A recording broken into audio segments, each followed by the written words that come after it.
이번 여러분 불교대학의 주제가 삼보패의 창립 60주년을 앞두고 과연 그동안에 쭉 정진해 오신 이 삼보패가 한국 불교에서는 어떤 의미를 지니고 있는가 하는 것을 한번 짚어보자는 의미로 기획이 된 것으로 듣고 있습니다. 참 좋은 시도라고 생각을 하고 또 조금 저희들이 소속되어 있는 단체 자체를 너무 이렇게 과장해서 우리가 제일이다 이렇게 이야기하는 것도 좀 쑥스러운 일이기는 합니다만 될 수 있는 대로 냉정하고 객관적인 입장에서 과연 현대 한국 불교에서 삼보법회가 걸어온 지난 60년은 어떤 의미를 줄 수 있을까? 또 거기에 첨부해서 앞으로 삼보법회가 나아가야 될 길은 어떻게 나아가야 되겠는가 하는 걸 모색하는 것은 굉장히 중요한 일이라고 생각합니다. 그래서 저는 여러분들 들으시기에는 조금 성에 차지 않는 부분도 있을 수 있겠지만은 저는 보다 현대 한국 불교의 흐름, 그 전체적인 흐름 속에서 삼보법회가 가지고 있었던 어떤 역사성이라든지 또는 장점, 그리고 좀 부족했던 점, 이런 점을 가감없이 말씀드려보고자 합니다. 그래서 오늘 제가 말씀드릴 부분은 제가 부끄러운 글을 여러분들한테 써서 상제했습니다만 첫 번째의 주제는 이 제가불교라는 것이 과연 어떤 그 발자취를 걸어왔는가 하는 걸 먼저 살펴봐야지 우리가 삼보법회는 순수 제가불교 단체로 출범을 했으니까 그게 이해가 될 것 같고, 두 번째로는 현대 한국 불교에서 삼보법의 위상이라고 제가 제목을 붙여봤습니다만 이게 아마 본론이 되겠죠. 그것에 대한 말씀을 드리고, 세 번째 마지막으로는 미래의 방향이라고 하는 주제로 말씀드리려고 생각했습니다. 그래서 그냥 짤막하지만은 제가 이런 글을 썼는데, 우선 첫 번째의 주제인 우리 불교에 있어서 특히 한국 불교를 중심으로 제가불교는 과연 어떤 발자취를 걸어왔었나 하는 것을 먼저 말씀드려야 하는데, 상식적인 이야기이지만 우리 불교는 아주 초창기부터 사부중으로 구성이 되어서 운영 유지되어 왔습니다. 출가 남자 승려 비구라고 부르고 여자 승려는 비구니, 그다음에 남자는 우바세, 여성 신도는 우바이 이렇게 불러서 사부중이라고 불렀는데, 이 사부중의 전통이 2500년을 이어져 내려온 것은 사실이지만은 솔직하게 말하면 사부중 중에서 가장 중요하고 또 거꾸로 뒤집어서 말하면 실질적으로 교단의 주체가 되었던 분들은 첫 번째 말씀드렸던 비구승입니다. 비구승들이 종단을 운영하고 발전시킨 사람도 그 사람들이고 퇴보시킨 사람도 그 사람들이고 절대적인 권위를 가지고 있는 것이 이제 비구승이었고, 거기에 이제 우바세 우바이라고 부르는, 저희들이 통상 제가불교라고 부르는 이들은 뭐 일종의 그 변두리에 있는 그냥 출가자들, 특히 비구스님들을 보호하고 비구스님들에게 가르침을 청하는 이런 정도 역할 이외에는 아무것도 하지를 못했습니다. 이것이 우리 불교의 현실이었고, 그것은 우리가 오늘날의 안목에서 보면은 참 잘못된 일이라고 지적할 수 있겠지만은 부처님 당시로 되돌아가거나 또는 근대에 이르기까지 르네상스 이전까지의 세계를 중심으로 생각을 했을 때에는 모든 세계의 움직임이라는 것이 남성 위주지 여성 위주로 움직여 본 적이 없어요. 여러분 한번 생각해 보세요. 역사라는 말을 미국 사람들이 히스토리라고 그러잖아요. 히스토리 앞에가 뭐예요? 히즈. 남자들의 역사예요. her 스토리가 아니잖아요. 그러니까 아무리 우리가 발달된 민주주의가 어쩌고 얘기를 하지만은 인류의 역사가 있어온 이래로 2000년 동안 온 세계를 지배해온 사람들은 남성이에요. 여성들은 부수적인 역할밖에는 할 수 없었잖아요. 그렇게 살아온 종교들도 마찬가지로 그런 형태로 갈 수밖에 없으니까 이걸 갖다가 요즘 저희들이 지금의 안목을 가지고 아유 뭐가 잘못되었니 뭐 이렇게 얘기하는 것은 어불성설이죠. 그거는 시대 상황을 염두에 두고 생각을 해야 되는 거니까. 그러니까 왜 그러면은 남성 위주로 인류의 삶이 발전해 왔을까? 우리가 그 옛날 책에서 배우는 거로 하면은 원래는 인류의 사회가 모계 사회였다고 그러지 않습니까? 원래는 어머니 위주로 사회가 모가장적인 형태로 전개되어 오다가 이게 사람들이 집단적으로 모여 살기 시작한 이를테면 시족연맹과 부족연맹에 이르게 되면서 남성들에 의한 쿠데타가 일어나가지고 남성이 지배권을 갖게 되었다. 이렇게 우리가 지금 이해하지 않습니까? 그러면은 왜 이렇게 남성 위주로 발전을 해왔을까 하는 생각을 한번 해볼 필요가 있는데 제일 여기서 중요한 문제는 뭐냐면은 교육입니다.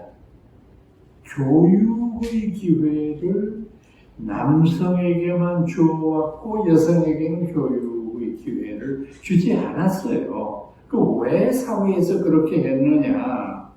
남성의 역할 의무와 여성의 역할 의무가 다르다고 생각을 했거든요.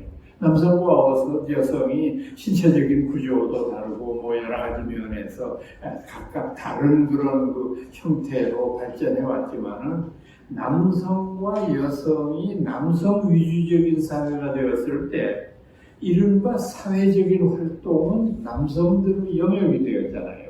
그러니까 남성들이 주로 사회 활동을 하게 되니까 여성들은 그 사회 활동을 하는 남성을 보조하는 역할로서 육아, 가정사 이런 일들은 여성이 맡도록 하고 남성들은 그런 일에 관여하지도 않고 그런 일을 잘 모르는 것이 양두 남성 여성의 차별화라고 생각을 했던 거죠.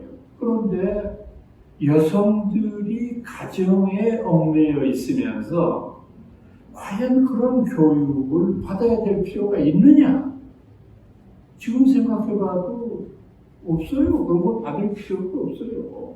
여러분, 이 조선시대도 한번 생각을 해보세요. 조선시대에도 여러분들 굉장히 뛰어난 그 역을로 꼽히는 사람이 두 분 있잖아요. 헌한서론하고 신사임당하고 두 분은 뭐 대표적인 우리나라 여성사에 있어서 선두주자라고 할 만한데 왜 이 두 분이 위대할까요?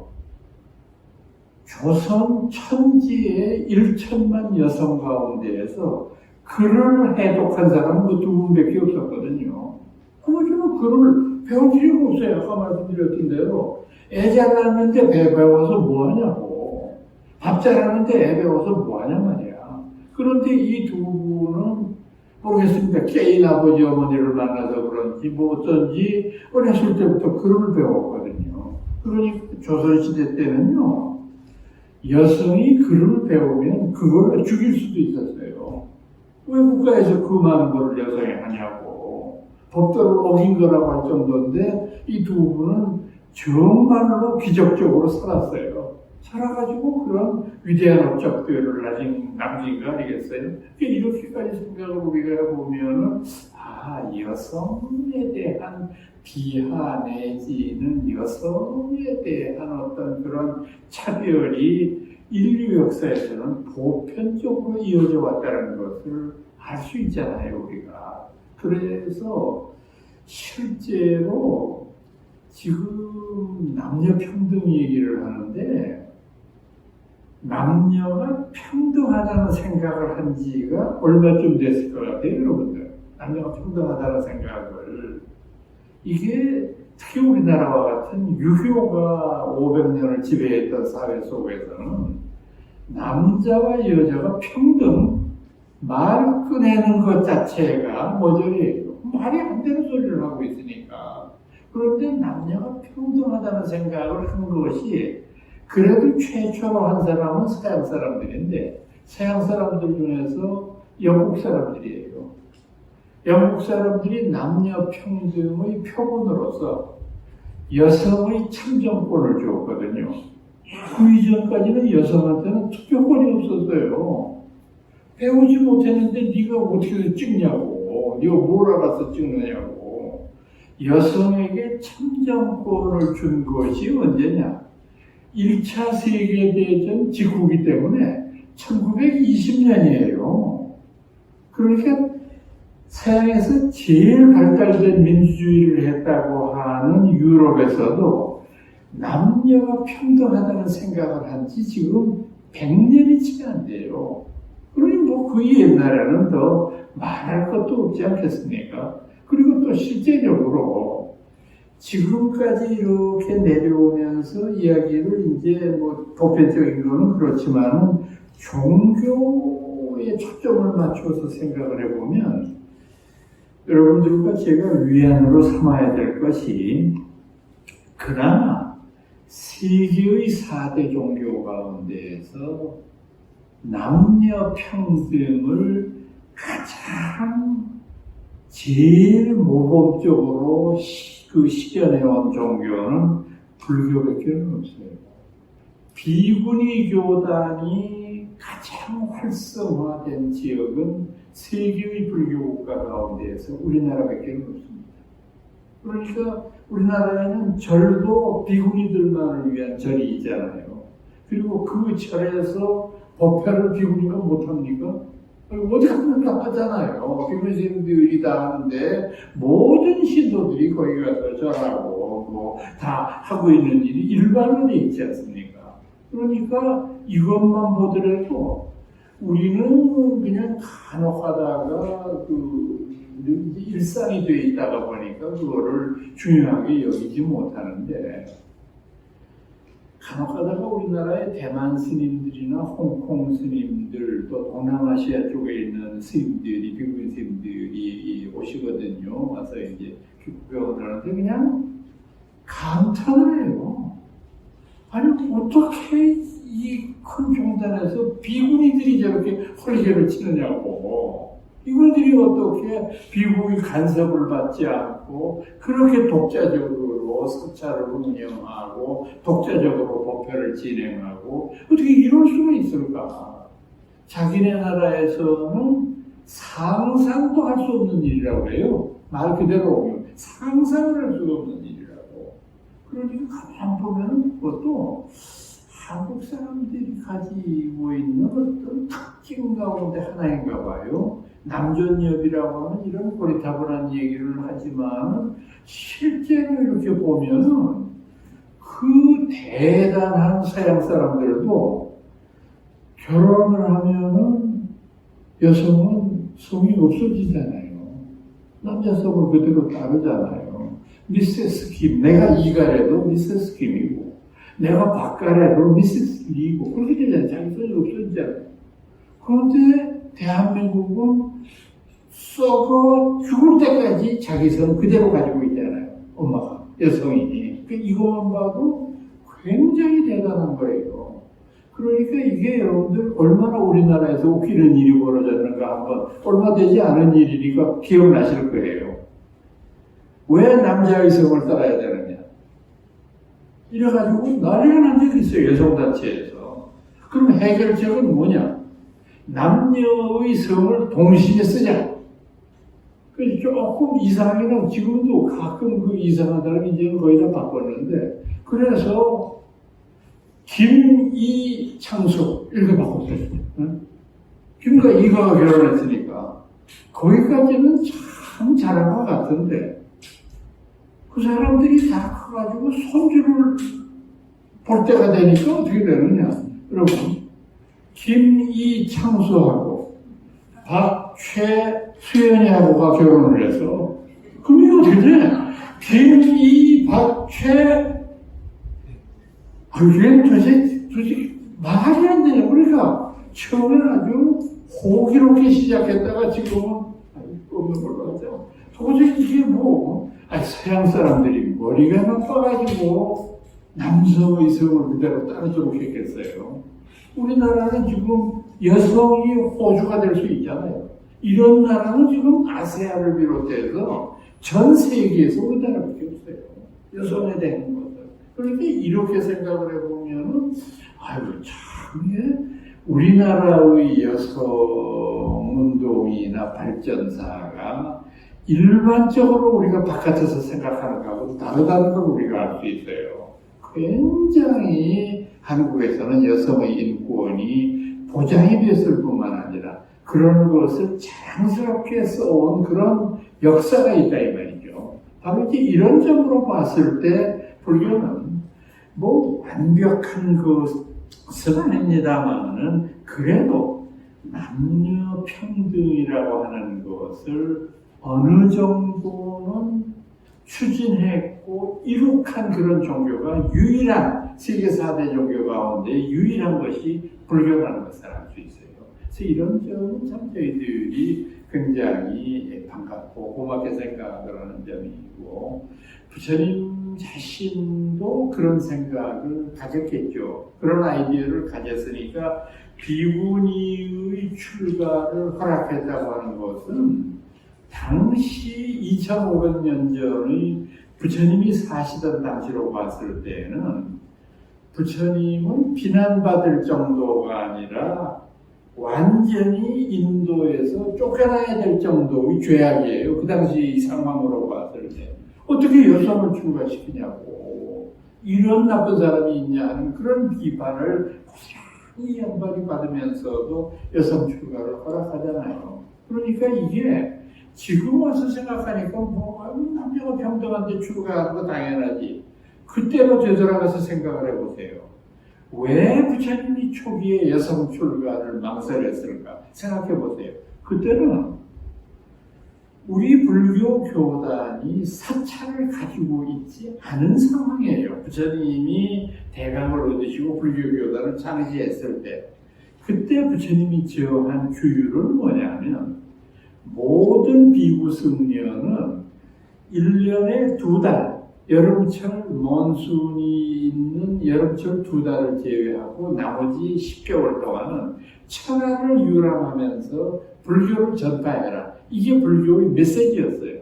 그러니까 모든 비구 스님들은 2달 동안은 한 군데 모여서 같이 공부를 했습니다. 부처님 말씀도 배우고 불교도 배우고 하는 길인데 나머지 10개월은 전체 다 천하를 유람하게 돼 있는데, 그러면 여성이라도 이게 예외가 될 수 없잖아요. 그럼 여성이 2500년 전에 비구 스님들처럼 그렇게 화시를 지고 인도를 누빌 수가 있었을까? 그런 일이에요. 인도는 복잡한 나라잖아요. 인종도 복잡하고 문화도 복잡하고 그런 험악한 사회 속에서 여성들이 포교를 위해서 나가다가 무슨 봉변을 당할지 아무도 상상도 못할 일이에요. 주무실 데가 없으니까 남자들도 그때 비구 스님들은 어떻게 했느냐? 천연적인 동굴을 찾아다녔어요. 어떤 마을에 가면 우선 숙소가 없으니까 숙소를 찾기 위해서는 동굴을 찾고, 그것도 도저히 못 찾았을 때는 큰 망고나무 같은 그 밑에 이렇게 이슬을 피할 수 있으니까 거기에서 하룻밤을 지내고 또 포교를 나가는데 여성들이 그런 일을 할 수 있어요. 아니, 그건 좀 억제예요. 그런 일을 하라고 하는 것은. 그러니까 부처님이 고민했던 흔적은 거기에요. 과연 이걸 어떻게 하면 좋으냐. 여성들만은 예외다. 이럴 수도 없고, 여성도 마찬가지로 포교를 나가야 되는데, 포교 나가는 일이 그렇게 옛날 일이 쉬운 일이 아니었는데, 이를 하다가 망설이다 여성의 출가를 자꾸 밀었던 거예요. 그러나 본래의 마음은 남녀평등이기 때문에 출가해야 된다. 그러다가 부처님 만년에 이르러서는 사정이 조금 호전이 됐죠.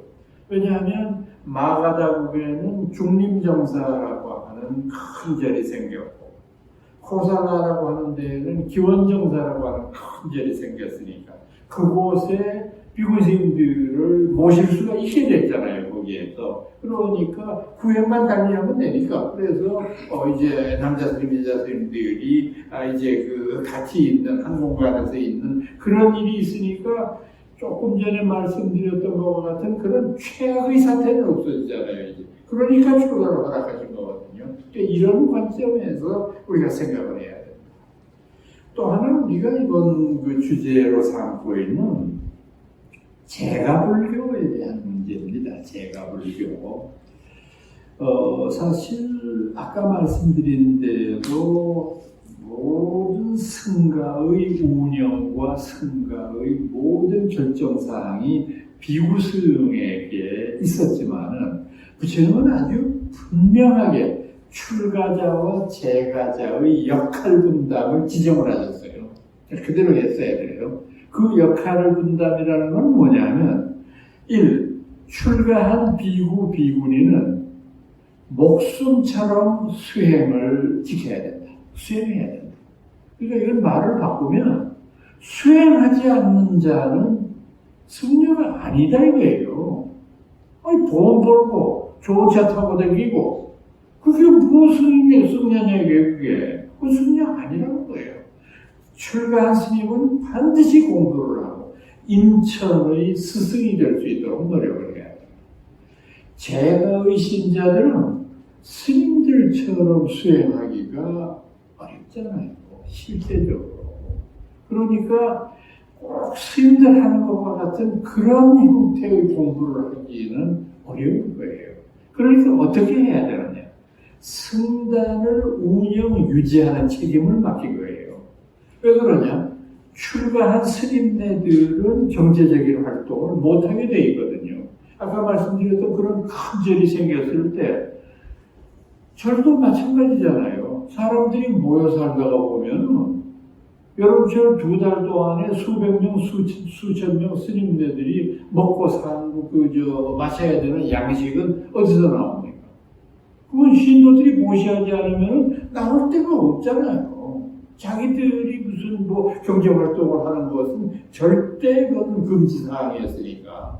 지금도 동남아시아나 인도나 티베트, 홍콩 이 일대에서는 스님이 경제활동하는 것은 절대 안 되는 금기로 돼 있으니까. 그러니까 이걸 운영하려면 어떻게 해야 되느냐.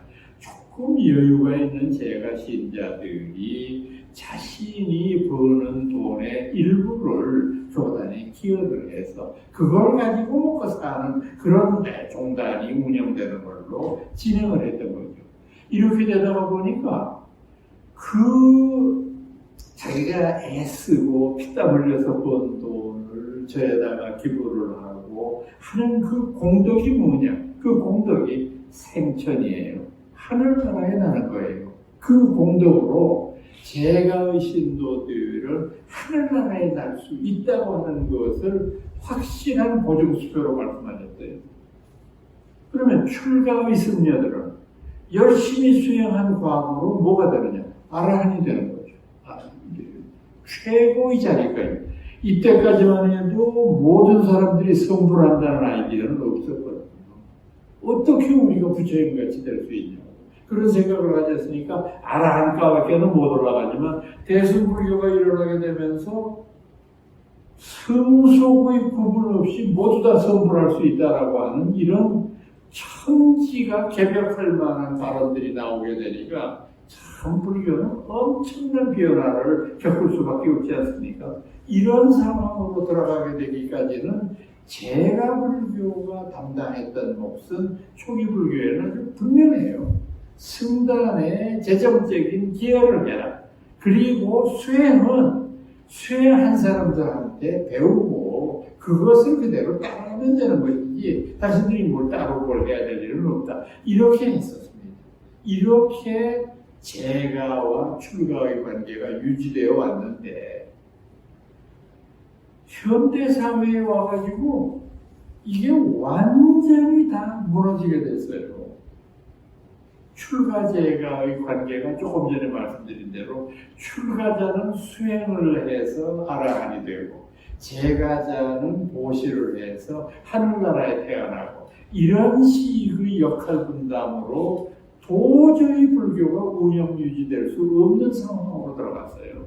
아까 제가 비구 스님들이 어느 나라에서나 가장 존중을 받을 수 있었던 이유가 교육이라고 제가 말씀드리지 않았습니까?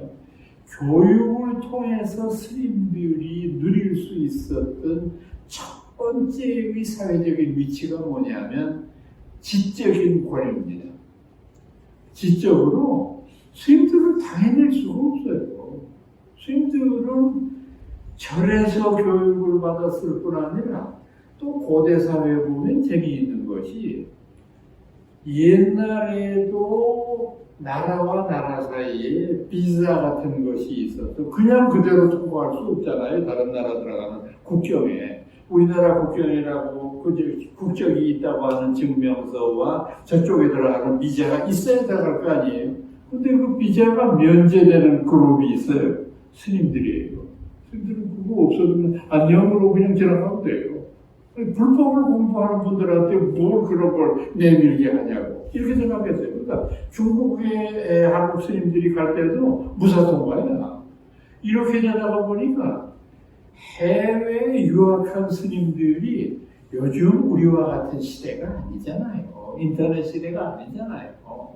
그러니까 세상에 우리는 중국이 어떻게 생겼는지 티벳이 어디에 붙었는지 일본은 배 타고 가다가 빠져 죽는 건지 모르잖아요. 근데 스님들은 수시로 왔다 갔다 하면서 아유 그 일본 가서 우동 먹어보니까 맛있대. 우동 어떻게 생겼는데요? 물어볼 밖에 없잖아요. 또 가끔 중국의 황제 만난 위대한 스님들도 있어요. 아, 중국 황제 보니까 그렇지 중국의 그 많은 백성을 다스린다는데 되게 못생겼대. 궁금한 게 한두 가지가 아니잖아요. 중국 황제는 옷은 어떻게 입었습니까? 중국 황제는 먹는 건 뭘 먹습니까? 여러 가지 궁금한데 이 사람들은 다 알아. 해외의 정보, 외교적이고 국가적인 정보를 다 가지고 있어요. 예를 들어서 여러분들 생각해 보세요. 그냥 지나쳐버리지 마시고 해초의 왕호천축경 같은 글을 이렇게 읽어보면은요. 국가의 중요한 기밀 정보가 다 적혀 있어요. 그 당시에. 해초 스님의 글을 보면 그래요. 자, 오늘은 남쪽 인도로 가서 마가다의 옛 땅을 밟았다. 마가다의 임금은 누구였는데 나이가 몇 살이고 그 임금이 가지고 있는 병력은 코끼리가 500마리, 군사는 5,000마리. 이거는 기밀 중에 최고의 기밀에 속하는 건데 출가한 사람들이 그거 다 기록을 하고 이게 그것만 바라보는 사람들한테는 이 이상의 정보가 없잖아요. 지금처럼 그 정보가 일반화되어 있는 시대가 아니니까. 그러니까 스님들은 이 지성적인 권위를 가지고 사회를 돕는 거예요. 이걸 따라잡을 사람이 아무도 없잖아요. 근데 지금은 시대가 어떻게 바뀌었습니까? 시대가 바뀌었잖아요. 매우 죄송한 말씀이지만 스님들이 가지고 있는 정보는 불교 안에서도 아주 극히 변두리에 있는 요만한 것밖에 없어요. 지금 컴퓨터가 어디까지 가 있느냐. 여러분, 제가 참 교수 빨리 그만두기를 잘했어요. 요즘과 같은 저는 이런 시대가 오리라고는 생각을 못하고, 요즘 아이들의 컴퓨터를 다루는 솜씨는 우리가 맨발로 뛰어가도 못 따라가잖아요. 이놈들한테 무슨 옛날식으로 생각을 해서 주제를 주면 그냥 앉아서 인터넷으로 몇 장 누르면 우리는 상상도 못하는 수백 편의 논문을 보고 뭘 골라야 되는지를 얘들을 걱정한다고. 우리는 지금 그렇지 못한 시대에 살았기 때문에 몰라요. 정보가 없으니까. 그러니까 요즘 아이들이 제가 그만두기 전까지만 해도 벌써 10년이 훨씬 넘었지만은 그때만 해도 벌써 인터넷이 일반화되어 있을 때니까 얘들이 가끔가다 엉뚱한 질문을 해요. 저한테. 어떤 질문을 하느냐. 부처님은 캐스트 제도를 부정하셨다고 들었는데, 물론 그것이 인간 평등이라고 하는 면으로 가겠지만 그것은 일종의 계급 투쟁 아닐까요? 잘 미쳐. 우리는 그냥 계급 투쟁 빨갱이 그래서 그냥 이 수전증이 들지만 뭐 유교 경험도 못했고 그냥 그런 사람들은 그렇잖아. 사성제 계급을 부정한다고 하는 것은 계급 투쟁과 다른 게 뭐가 있냐. 그래서 속이 상해서 얼버무려서 대답을 하고 연구실에 와가지고 뒤져봤어.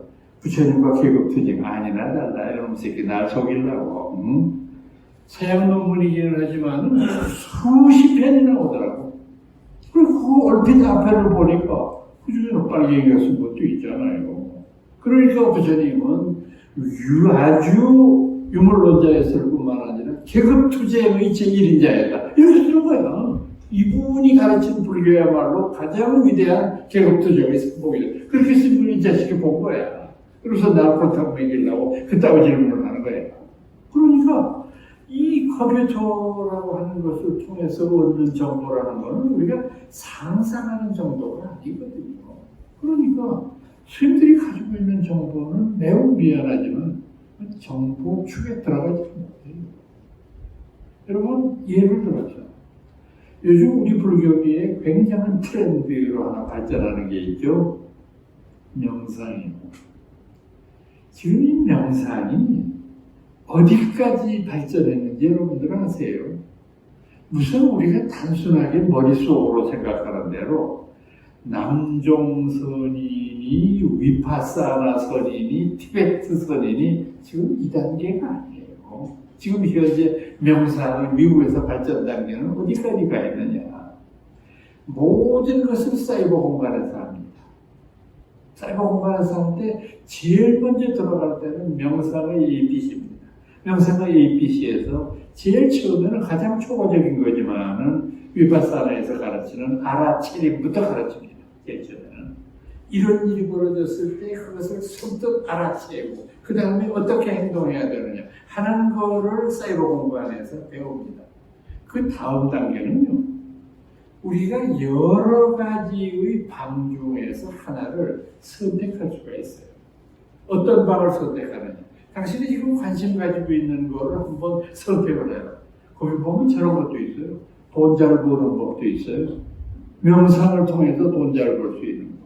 또 명상을 통해서 남성 잘 사귈 수 있는 것. 그것도 있어요. 그런 건 아주 초보적인 거지만 조금 더 위로 가면 공방이 있어요. 공에 대한 연구를 공부하는데 죽음에 대한 것을 명상하는 다 있어요. 그 방에 딱 들어가면은 거기에서부터 다 방마다 성격이 다르기 때문에 4주짜리가 있고 2주짜리가 있고 이런데 거기에 따라서 공부를 하는데 그 공부하는 것에 따라서 저한테 제가 들어간 그 순간부터 점수가 주어져요. 제 점수를 어떻게 매기는 줄 아세요? 저처럼 무슨 리포트 내라 그런 거 아니에요. 요새 스마트워치 가지고 하는 대로 제 맥박수를 추정을 하고요. 심전도를 통해서 제 마음이 어떻게 변해가느냐 하는 것을 추적하고요. 그러니까 제가 지금 이제 죽음 이런 얘기가 나왔을 때 제 차점면은 뭐냐면은 교통사고로 당해서 제가 고통스럽게 죽어가는 장면이 화면에 비치게 돼요. 그래서 그걸 보는 동안에 내 맥박의 고동은 어떻게 움직이느냐, 그리고 내 심장의 박동과 호흡은 어떻게 돌아가느냐, 그거를 다 판단해서 여기에서 자기들이 정한 적정 수준에서 통과를 해야 점수를 받을 수 있지. 뭐 그걸 봤는데도 그럼 그냥 지나간다 그러면 점수를 받을 수 없어요. 이것이 ABCD라고 부르는 우리가 이야기하는 학점에 해당을 해요. 들어가는 그 방에서 자기가 학점을 취득하는데 그 취득하는 학점이 내 신체와 두뇌의 구조를 추적해서 받는 거예요. 그 단계가 끝나고 나면 그 다음에 이제 제3의 단계로 들어갑니다. 이게 총 4단계로 구성이 되어서 가장 빠른 형태로 완성을 하게 되기 위해서는 약 한 3년 정도 걸립니다. 그 명상의 단계에서 완성을 시키려면. 지금 여러분 이런 거 상상해 보셨어요? 화두를 들고 있는 제가 이런 거를 상상이나 할 수 있었냐고.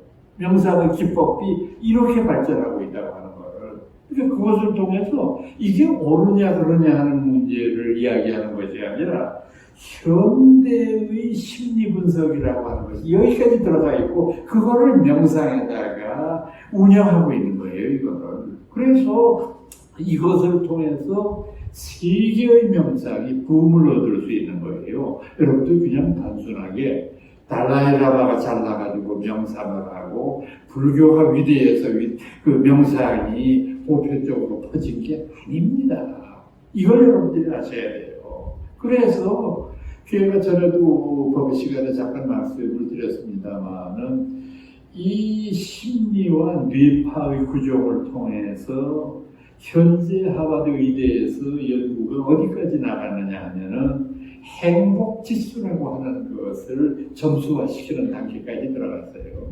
그러니까 우리가 만약에 행복하냐 안 하냐 하는 것을 들어가서 생각을 했을 때 여러 가지가 있겠죠. 행복의 지수가 지금 한 달에 수입이 얼마나 됩니까? 현재 생활비는 어느 정도 들어갑니까? 이제 이런 기초적인 것부터 시작해서 당신의 궁극적인 삶의 목표는 뭡니까? 조금 개념적인 걸로 들어가서 그런 수준에 맞추어서 봤을 때 당신은 지금 행복합니까? 아닙니까? 그것을 수천 수만 번을 많은 케이스 스타디를 한 거예요. 하버드 사람들이. 그러니까 끊임없이 그것을 연구하고 수치화시키고 이렇게 하다가 보니까 놀라운 결과가 나왔어요. 혹시 우리도 그런 짐작을 했을 수는 있지만 행복지수가 높은 사람은 돈 많은 사람이 아니야. 가련한 사람이야. 우리가 여태까지 생각을 잘못한 거지. 돈만 많이 벌면 행복해질 수 있다고 생각했는데 돈을 벌면 벌수록 고통스러워지는 거야. 그러니까 행복지수가 제일 높은 사람들은 티베트 스님들이야. 티베트 스님들은 속으스럽지만 가진 걸로 따지면 거지거든. 사모의 일반 이외에는 가진 게 없거든. 근데 그렇게 행복해. 부탄의 국민소득이 얼마나 되리라고 여러분들 생각합니까? 우리나라 6.25 때하고 비슷해요. 200불 정도 돼요. 그런데 가장 행복한 나라가 부탄이야. 이게 돈 많아서 그런 게 아니라는 걸 깨달으니까 하버드 의대 의사들이 새롭게 이 우리들에 대한 이론을 바꾸기 시작한 거예요. 현대의 물질 문명이라고 하는 것을 우리가 막연하게 비판했는데 비판의 근거가 나오잖아요. 물질의 노예가 되어서 물질을 많이 향유하는 것이 기쁨이고 행복이라고 생각한 건 허구했다는 것을 이론적으로 밝히잖아요. 의사들이 자신들의 연구에 의해서 발표한 거니까 이거는 믿을 수밖에 없는 그런 자료를 가지고 있잖아요. 이렇게 우리가 명상이라고 하는 것도 생각해야 되는 단계에 들어가요. 그러니까 지적인 기준이라고 하는 것은 이제 더 이상 비구성의 영역이 될 수가 없어요. 지적인 것의 또 하나의 표준이 사회적으로는 뭐가 있느냐 하면 어떤 분야에서 박사를 따는 거예요. 그렇잖아요. 아직은 그 이상은 없으니까. 물리학을 했다. 물리학 박사가 그냥 교수보다도 제일 마지막 단계로 얻은 거라고 생각을 하는데, 지금 우리나라에 있는 박사들이 다 어디에 가 있을까? 대학교에 가 있죠. 그렇잖아요. 아예 다른 대학도 마찬가지겠지만 동국대학교 요새 보니까 박사학위가 없으면은 아예 교수로 어플라이도 못한대. 보니까 이제 무조건 그건 기본이야. 그런데 스님들 중에서 박사학위 가지고 있는 사람이 몇 명일까? 지적인 권위가 도저히 옛날과 같이 못하다는 말씀을 드리는 거예요. 그것뿐이 아니에요.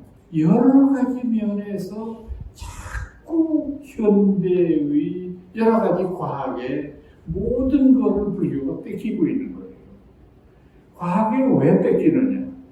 우리는 어렸을 때부터 하늘은 33개로 나뉘어져 있고 세상의 중심에는 수미산이 있고, 지금 우리가 살고 있는 지구는 수미산의 중턱에 있는 어디다. 그래서 타화자재천이나 도솔천으로 올라가기를 우리는 바라고 그랬는데, 아무리 우주를 돌아다녀봐도 수미산은 없더라고. 어디 가도 그런 건 없어. 이거 우리가 수미산의 중턱에 있지 않다는 것을 알게 된 거예요. 그뿐이에요. 우리가 옛날에는 날이 밝으냐 혹은 비가 오냐, 이번 여름에 비가 많이 오냐, 그 스님들 말씀에 기댈 수밖에 없어요. 근데 왜 그렇게 말씀하는지는 우리가 알 수 없어. 스님들이 이번 여름에는 좀 가뭄이 심하겠네요. 잠바도 비가 많이 안 오고. 그러면 맞을 확률은 50대 50이잖아요. 그러니까 맞으면 신통한 스님이 되고, 안 맞으면 우리가 신심이 부족해서 그런 거고. 또 이거 중에 그렇게 하는 데가 어디 있어요? 그 대형 컴퓨터를 갖다 내고 세상에 한 달 후, 1년 후까지 예측을 하잖아요. 꼭 맞지는 않아도. 그리고 우리 국민학생들도 다 알잖아요. 저기압이 어떻고 고기압. 옛날에 스님들이 저기압인지 고기압인지 이게 뭔지 어떻게 알아요? 그것 때문에 비가 내리고 한다는 거를 모두 아니까. 즉 과학이 가지고 있는 힘은 불교가 가지고 있었던 상상력을 그냥 여지없이 박살내버린 거예요. 모든 걸 이제 과학이다 움직이고 있으니.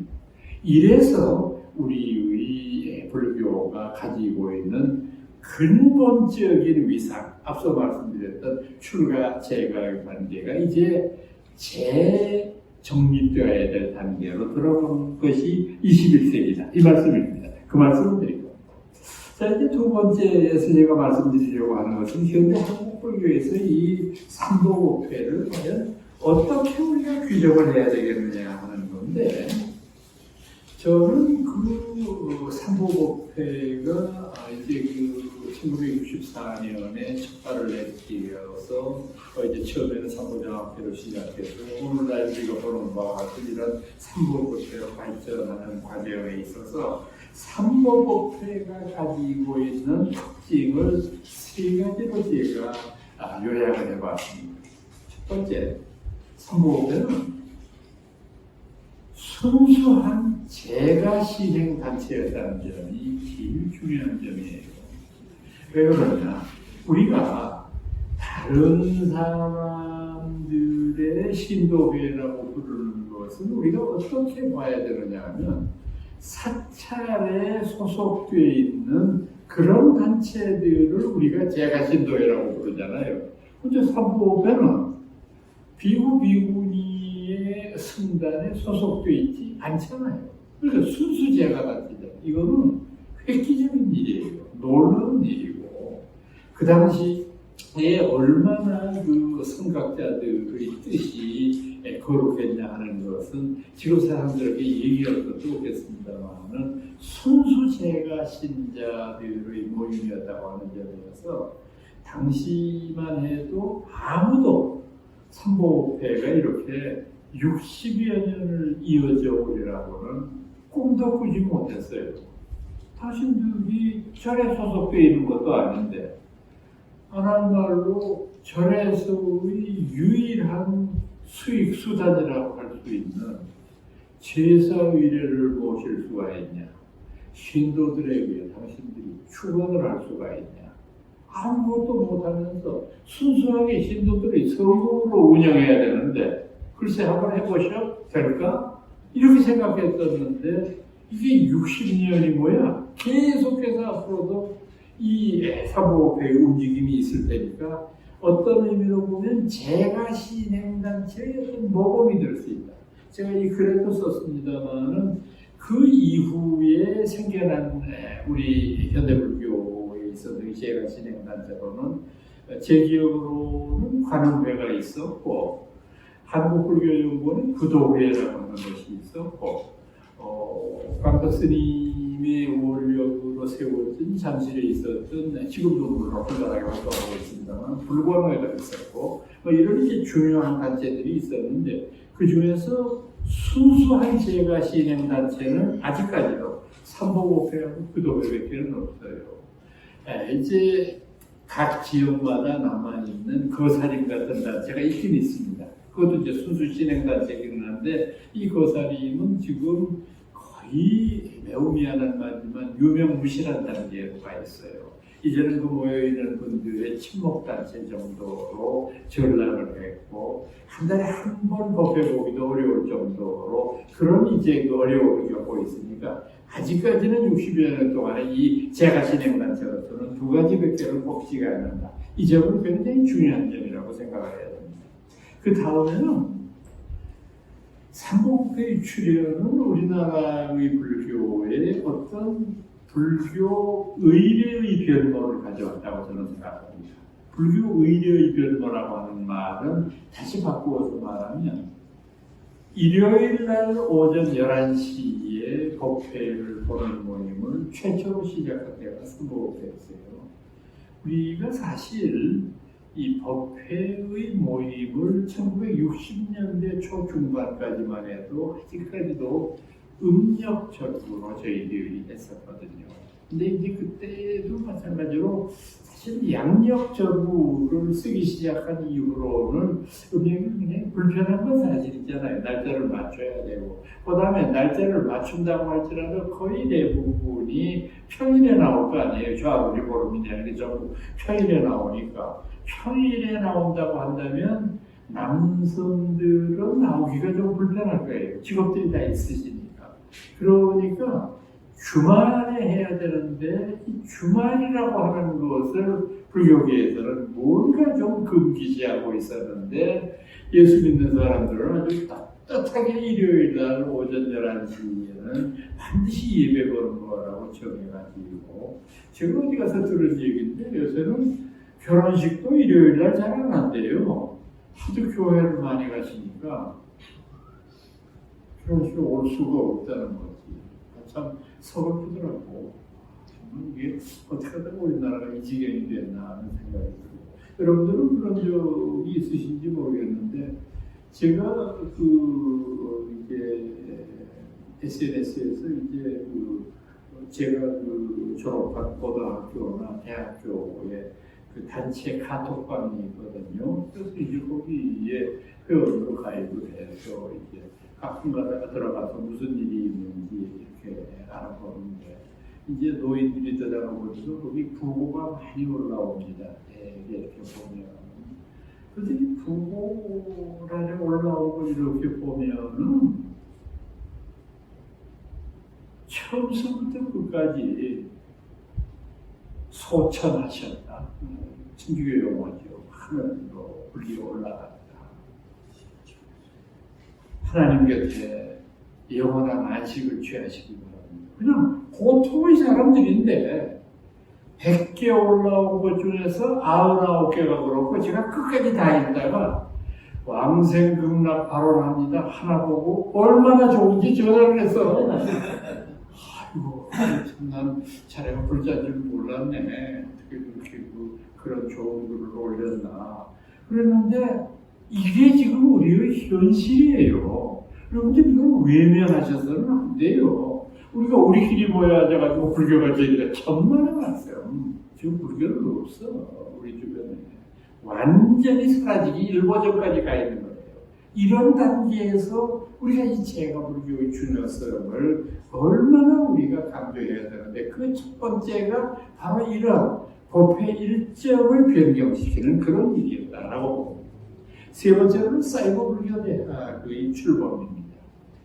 참 벌써 일명을 달리했지만 유은회장이 그 당시 고생을 많이 하셨는데 법회 식구들 내에서도 뭐 큰 반응이 별로 없었고 지금 우리가 그것까지 해야 될 여력이 있느냐 이런 생각들을 하셨는데 그 양반 고집을 부려서 끝내 이걸 완성을 시켰는데 사실 이 사이버 불교대학 같은 것이 얼마나 중요한 의미를 가지고 있는지 여러분들이 다시 한번 깊이 생각을 하셔야 돼요. 아까 제가 사이버 공간에 대한 말씀을 드렸는데 이제 불교는 그런 형태로 포교의 그 방향을 전개시켜 나가지 않으면 안 됩니다. 이것이 많이 들어오고 조금 들어오고 문제가 아니라 앞으로는 이런 사이버 공간의 운영이 필요한데 이 운영을 선점했다는 게 중요하거든요. 이걸 새로 우리가 구축하려고 생각을 해보세요. 지금은 뭐 벌써 한번 이 사이버 대학의 그 학사표나 또는 강좌 내용을 바꾼 지가 벌써 5년 정도 지났으니까 처음에 만든 거 다음에 지금 보니까 또다시 이제 고쳐야 될 점들이 없지는 않습니다만 그나마 사이버 포교에 있어서 거의 선두주자 역할을 했다는 것도 매우 중요한 일이라고 생각합니다. 이제 오늘의 마지막 주제입니다. 그러면 앞으로의 선보교의 방향 그리고 제가 불교는 과연 어떤 식으로 발전해 나가는 것인가 이 점에 대한 말씀을 드리겠습니다. 제가 여러분들한테 누누이 강조해서 드리는 말씀이지만은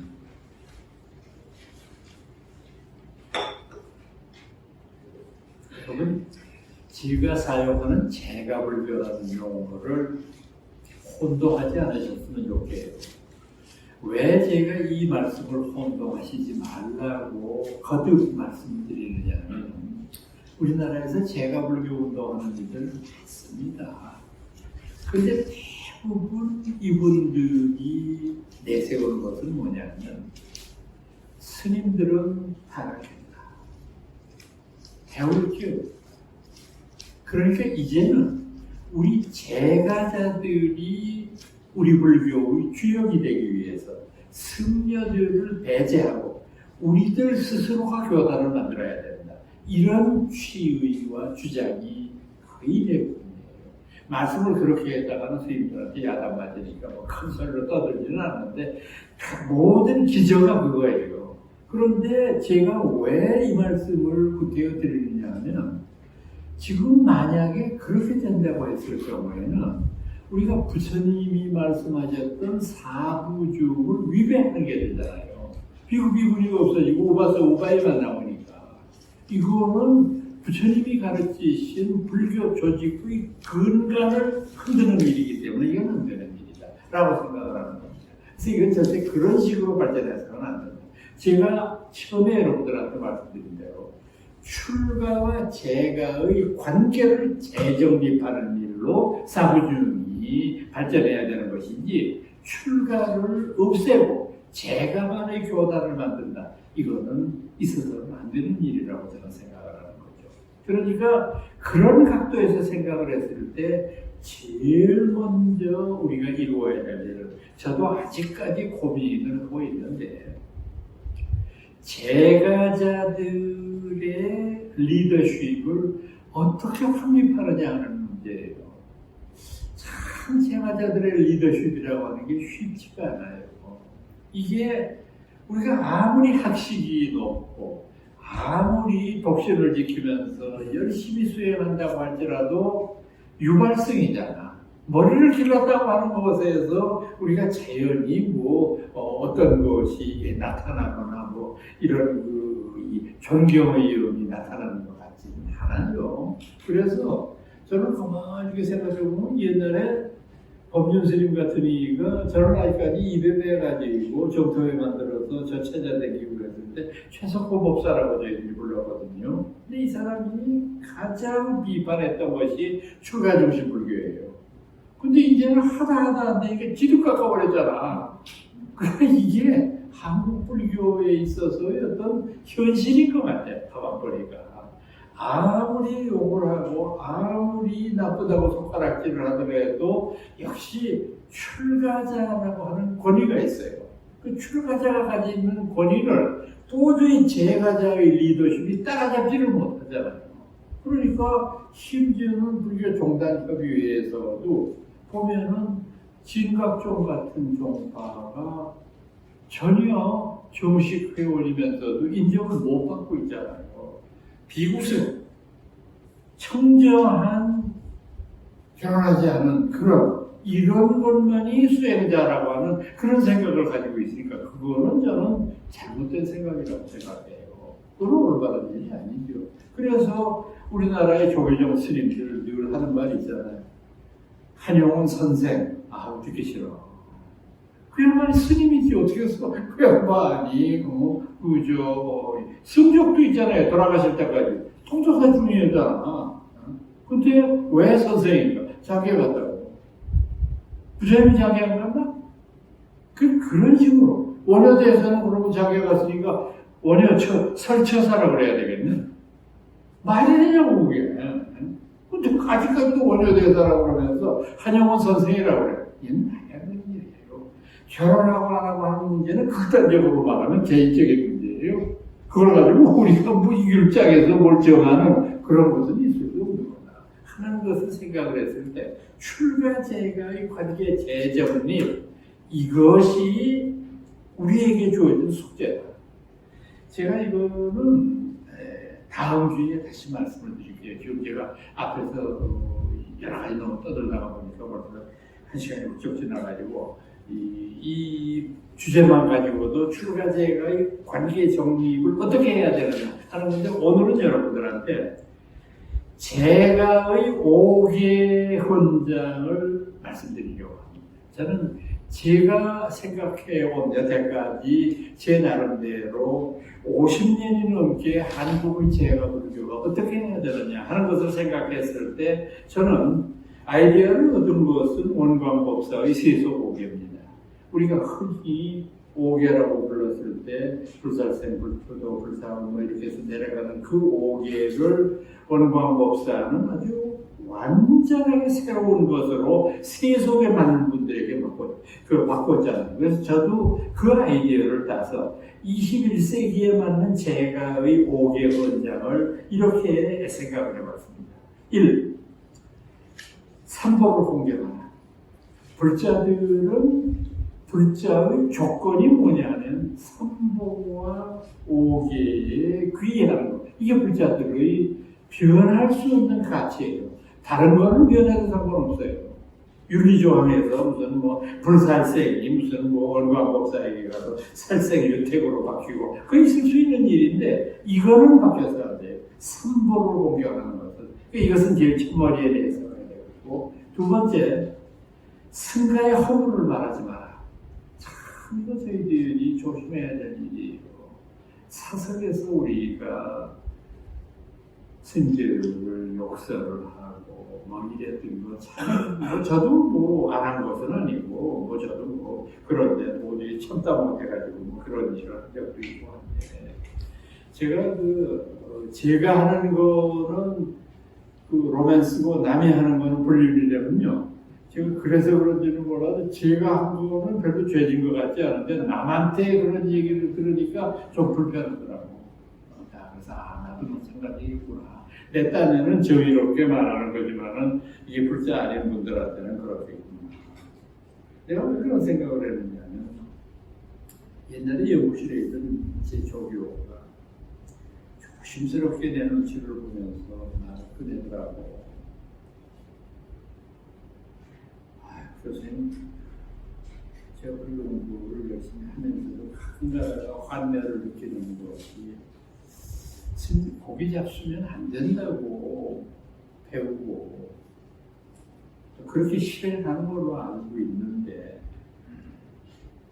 갈비집에 가니까 스님들이 그냥 고기를 막 몇 인분을 시켜놓고 쳐잡섰는데 정말 고기 민망하더라고. 그렇다고 제가 불교 신자 된 사람이고 해서 돌아볼 수도 없고. 근데 그 말이 맞으면서도 제가 그 말이 되게 싫더라고. 그래서 제가 궤변을 얘기했어요. 야, 자네는 아침 저녁으로 처먹잖아. 무슨 힘들어 어쩌라고 1년에 한두 끼 먹기로 뭐가 다 보고 못 본 적 했나? 응? 뭐를 가지고 튀김을 잡아가지고 이게 그러냐 그렇게는 그렇게 먹는 중도 있지만 안 먹는 중이 더 많아 이놈아. 그걸 생각해야지. 그러고 말았는데 절대 우리가 이 허물을 특히 외도들에게 해서 안 돼요. 외도들한테는 우리가 절대 스님네들의 비리와 이런 것들을 말하지 마. 세 번째는 남을 헐뜯지 마라. 우리가 참 그 현대인 지식인들이 제일 잘못된 것 가운데 하나가 타인을 헐뜯는 거 아니겠어요? 그래서 어른들조차도 이것이 잘못된 형태로 나타나는데 우리가 할 수 있으면 남의 결정은 감추고 남의 결정은 눈 감아주는 것이 지성인의 태도라고 저는 생각합니다. 후벼 파가지고 그것을 드러내는 것, 그게 절대 해서는 안 됩니다. 네 번째로 재물과 진리를 널리 베풀라. 간석제법 그랬는데 뭐 간자 보세요. 신방변에 구들견자를 썼잖아요. 이 간자는 인색할 간자입니다. 그러니까 간석제법 그러면 재물을 남에게 베푸는데 인색한 것, 이건 굉장히 잘못된 일이에요. 그러니까 우리가 제가불자로서 반드시 이거는 실천을 해야 됩니다. 법을 구하는 이에게 법을 베풀고 재물을 아쉬워하는 이에게 재물을 베풀라. 그렇게 해서 그네들이 가지고 있는 두려운 마음을 없애줄 수 있도록 노력하라. 다섯 번째 마지막으로 뉘우치는 중생은 용서하라. 저는 반드시 오개 속에 들어가야 된다고 생각하는 거예요. 아니 잘못했다는데 그걸 두들겨 패면서 끝까지 비판하는 것은 그건 종교인의 태도가 아니죠. 불자의 대비심의 태도가 아니고.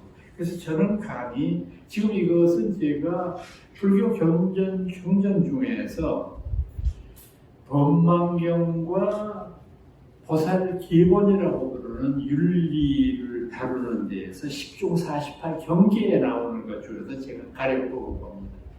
열심히 읽으면서 뭐가 현대적으로 맞는 걸까 하는 생각을 해서 뽑은 게 이 다섯 가지인데 앞으로 우리가 제가본장을 반포했을 때에는 이런 것들도 우리가 반드시 염두에 둬야 될 일이다라고 생각을 했습니다.